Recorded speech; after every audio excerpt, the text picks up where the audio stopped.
Hello, good morning sa ating lahat mga kasaksid. Let's go again. So yun mga kasaksid, good morning po sa ating lahat. At ngayon binisita ko po ngayon ang tanim ni Sir Rupo Idos dito po sa Mancup, Calasiao, no? Ito po ay naispirihan na siguro mga limang beses na po na naispirihan ng Goshen All-Purpose Foliar Fertilizer. At ito po, pasilip ko sa inyo kung ano na yung resulta niya. Siguro ito, nasa lagpas 70 na to mga kasaksid eh. Nasa 80 na siguro to. At ang daming pinagdaanan nito. Ang pinagdaanan nito, yan, binaha siya kasi mababang parte dito. Tapos may mga insekto, yan, naulanan, yan, maraming pinagdaanan kasi maraming nung nagdaang bagyo, di ba? Kaya ito, talagang ganito yung sitwasyon niya mga kasaksid. Ayan. Ayan mga kasaksid, ito na siya. At ang tangkad nyo, lagpas bewang. Ito po ay SL39. At itong na to, variety na to, ayan, kitang kita dito, ito yung talagang maganda kung kukumpara mo sa iba. Tignan nyo, marami na siyang bunga. Ayan, at saka yan, namumulaklak pa yung iba. Tignan nyo. Yan, may bulaklak pa. So may mga lalabas pa dyan mga kasaksid. Hindi pa talaga to, pero green na green pa rin siya mga kasaksid. Ayan, hanggang dito. Yan po, ito po yung resulta ng naisprihan po ng Goshen. Ayan green na green pa rin siya. Merong iba na dumidilaw na yung nila, dumidilaw na yung mga butil, pero halos karamihan is mga green pa at may ilalabas pa ito mga kasaksid. At kung mapapansin natin itong mga niya, uhay niya, ayun mga kapal mga kapal dito banda, may mga kapal din dito andyan, dito banda sa ba yun, may mga kapal po siya, yung katulad ng mga ganito, kakapal yan. SL39 po ito mga kasaksid.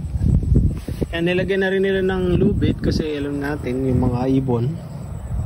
Yan, lagyan na nila ng lubid. So yun, ito yung naging resulta ng paggamit po ng Goshen ni Sir Rupo.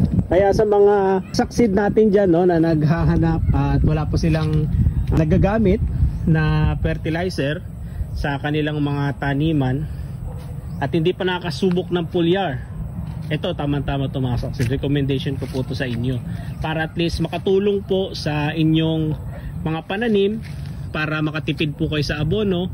At syempre mga kasaksid, ang inyong mga lupain ay mawala yung acidity ng lupa at makatulong ito para mas mapabus, lumaki ng maayos yung inyong mga tanim na palay at kahit ano pa man po, kahit gulay, kasi sa Baguio marami po tayong nabibigay dyan, halos dyan karamihan gulay.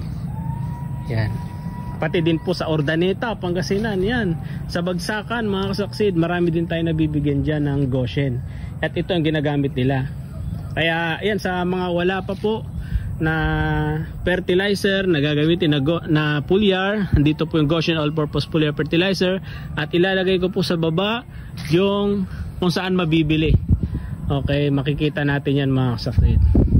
So ito sa anihan, malalaman natin to kung ano yung magiging resulta at ilan ang aanihin ni Sir, kasi ito is 1 hectare daw po ito Malalaman natin kung ilan yung nadagdag sa dating inanihan niya at sa ngayon.